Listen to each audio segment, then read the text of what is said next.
ಬೆಂಗಳೂರು ನಗರದಲ್ಲಿ ಪಿಜಿ ವ್ಯವಹಾರದ ಹೆಸರಿನಲ್ಲಿ ಲಕ್ಷಾಂತರ ರೂಪಾಯಿ ವಂಚನೆ ನಡೆಯುತ್ತಿದೆ ಎಂಬ ಗಂಭೀರ ಆರೋಪ ಇದೀಗ ಬೆಳಕಿಗೆ ಬಂದಿದೆ. ಸಾರ್ವಜನಿಕರೇ, ನೀವು ಕೂಡ ಇಂತಹ ಮೋಸದ ಬಲೆಗೆ ಬೀಳದಂತೆ ಎಚ್ಚರ ವಹಿಸುವುದು ಅತ್ಯಂತ ಅಗತ್ಯ.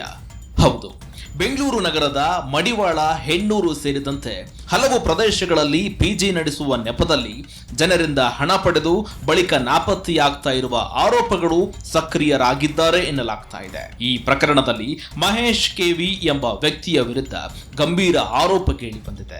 ಬಾಡಿಗೆ ಕಟ್ಟಡಗಳನ್ನ ಪಡೆದು ಪಿಜಿ ನಡೆಸುವುದಾಗಿ ಹೇಳಿ ಹಲವರಿಂದ ಹಣ ಸಂಗ್ರಹಿಸಿರುವುದಾಗಿ ಆರೋಪಿಸಲಾಗಿದೆ. ಇದೀಗ ಸೂರ್ಯಕಲಾ ಎಂಬ 53 ವರ್ಷದ ಮಹಿಳೆ ತಮ್ಮ ದುಡಿದು ಗಳಿಸಿದ ಹಣವನ್ನ ಕಳೆದುಕೊಂಡಿರುವುದಾಗಿ ಅಳಲು ತೋಡಿಕೊಂಡಿದ್ದಾಳೆ. ಅವರ ಆರೋಪದ ಪ್ರಕಾರ ಒಟ್ಟು 16,15,000 ಹಣವನ್ನ ಮಹೇಶ್ ಕೆವಿ ಅವರಿಗೆ ನೀಡಲಾಗಿದೆ ಅಂತ ಆರೋಪಿಸಿದ್ದಾರೆ.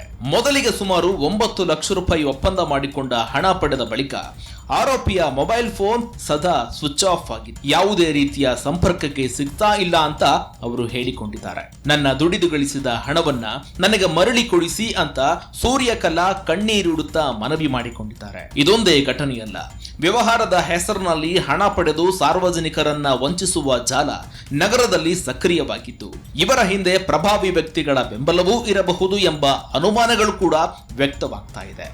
ಈ ಘಟನೆ ಬೆಂಗಳೂರು ನಿವಾಸಿಗಳಲ್ಲಿ ಆತಂಕ ಮೂಡಿಸಿದ್ದು, ಪಿಜಿ ವ್ಯವಹಾರಗಳಲ್ಲಿ ಹಣ ಹೂಡಿಕೆ ಮಾಡುವ ಮುನ್ನ ಸಂಪೂರ್ಣ ದಾಖಲೆಗಳನ್ನ ಪರಿಶೀಲಿಸಬೇಕು, ಒಪ್ಪಂದ ಪತ್ರಗಳನ್ನ ಕಾನೂನುಬದ್ಧವಾಗಿ ಮಾಡಿಸಿಕೊಳ್ಳಬೇಕು ಹಾಗೂ ವ್ಯಕ್ತಿಯ ಹಿನ್ನೆಲೆಯನ್ನ ಖಚಿತಪಡಿಸಿಕೊಳ್ಳಬೇಕು ಅಂತ ತಜ್ಞರ ಸಲಹೆಯಾಗಿದೆ. ಸಾರ್ವಜನಿಕರೇ, ನಿಮ್ಮ ದುಡಿದ ಹಣವನ್ನ ಯಾರ ಕೈಗೂ ಕೂಡ ಸುಲಭವಾಗಿ ಒಪ್ಪಿಸಬೇಡಿ. ಯಾವುದೇ ವ್ಯವಹಾರ ಮಾಡುವ ಮುನ್ನ ಸಂಪೂರ್ಣ ಮಾಹಿತಿಯನ್ನ ಪರಿಶೀಲಿಸಿ. ಒಂದು ಸಣ್ಣ ನಿರ್ಲಕ್ಷ್ಯ ನಿಮ್ಮ ಲಕ್ಷಾಂತರ ರೂಪಾಯಿಯ ಹಣವನ್ನ ಕಳೆದುಕೊಳ್ಳುವ ಪರಿಸ್ಥಿತಿ ತರಬಹುದು.